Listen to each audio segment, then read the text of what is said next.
Nos acompaña el ministro de Salud, Juan Carlos Ceballos, quien se integró a la cúpula gubernamental el 21 de marzo, cuando ya se había decretado la pandemia por parte de la Organización Mundial de la Salud y en Ecuador regía el estado de excepción. Lo primero que tuvo que enfrentar es que la anunciada compra de 2 millones de pruebas no era cierta. Usted prometió 200.000. ¿Cuántas tenemos ahora, señor ministro? Buenas tardes. Y en esas pruebas, ¿también están consideradas las que se prometieron a los afiliados al seguro?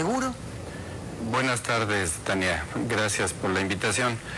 Tenemos suficiente número de pruebas. Hemos recibido la semana pasada 31.000 pruebas PCR y el día de hoy llegaron 100.000 pruebas rápidas y otras 100.000 adicionales de PCR. Esto nos da la suficiente tranquilidad para los próximos días, para las próximas semanas en términos de pruebas. Es decir, tenemos más de 200.000 pruebas. Y le insisto, ¿allí también están consideradas las que se prometieron para los afiliados al Seguro Social? Debemos considerar que el sistema de salud como único en este momento, y sí, compartimos tanto las compras como las pruebas. Entiendo que el IES, que maneja una cuestión paralela, una gestión paralela a lo del Ministerio de Salud, también ha hecho sus compras de pruebas, pero yo creo que no van a faltar las pruebas de aquí en adelante. Cuando arrancó la pandemia, se anunció un protocolo para el manejo de los cuerpos de las víctimas. Se dijo que debían ser cremados. Pero luego, el 30 de marzo, esto cambió. Cambió el protocolo y dice, el nuevo protocolo, que ya no es necesaria la cremación de los cuerpos, que también pueden ser enterrados como tradicionalmente se ha hecho. ¿Por qué se cambió? Y es cierto que la OMS determinó que los cadáveres no contagian. Es verdad que se cambió. Esto es un nuevo virus, un virus del cual estamos aprendiendo día a día. Es decir, lo que ahora se está diciendo con certeza, mañana puede cambiar, pero puede cambiar en función de lo que es mejor para la comunidad. Es verdad que se dijo al principio que se necesitaba no una funda, 2 fundas. Sin embargo, eso ha cambiado. El segundo mensaje es que el cuerpo no representa ninguna contaminación. Se pueden enterrar a los fallecidos de COVID-19 con cuerpo entero. No es necesaria la cremación.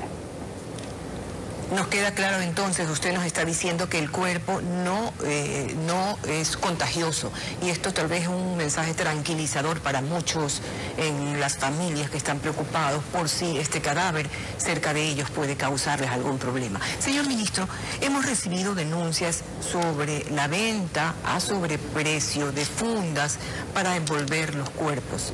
¿Este envoltorio es necesario?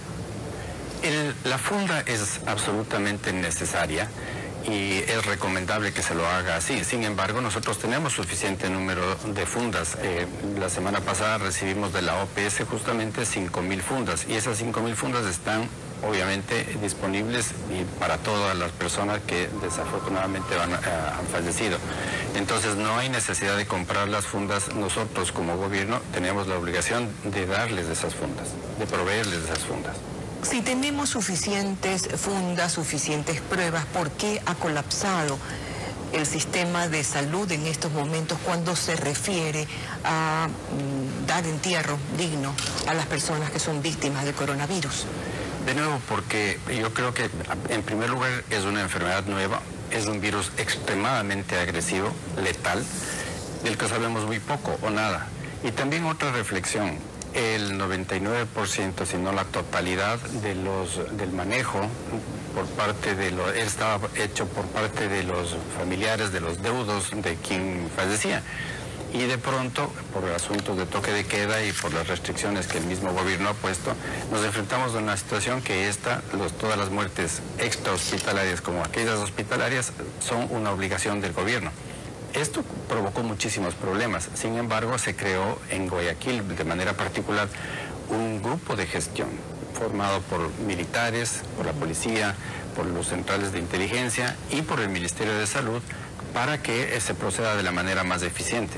Señor ministro, sí. Perdón que le interrumpa. Claro, cómo no. Dentro de los protocolos que se están manejando para el levantamiento de cuerpos, hay enorme preocupación por la pérdida de los cadáveres. ¿Será que dentro de los hospitales no se está actuando correctamente para identificarlos? ¿Por qué hay muchos cuerpos NN que se entregan y luego tenemos a muchísimos familiares que están pidiendo los cuerpos de sus víctimas? Se lleva un registro súper especial y déjeme volver a la pregunta anterior porque yo creo que es importante que se agilizó el proceso para tener solamente un documento. Ese documento es el único que va a servir, es el certificado de defunción que lo llena el mismo médico que va a hacer el levantamiento del cadáver. Y ese mismo documento en copia, al final del ciclo, al final de cuando ha terminado la guardia, el médico con su equipo lo sube al INEC, de manera que se registre bien. Hemos sido súper cuidadosos en términos de la identificación de los cadáveres. Manejar pocos cadáveres es muy fácil, manejar decenas de cadáveres es muy difícil.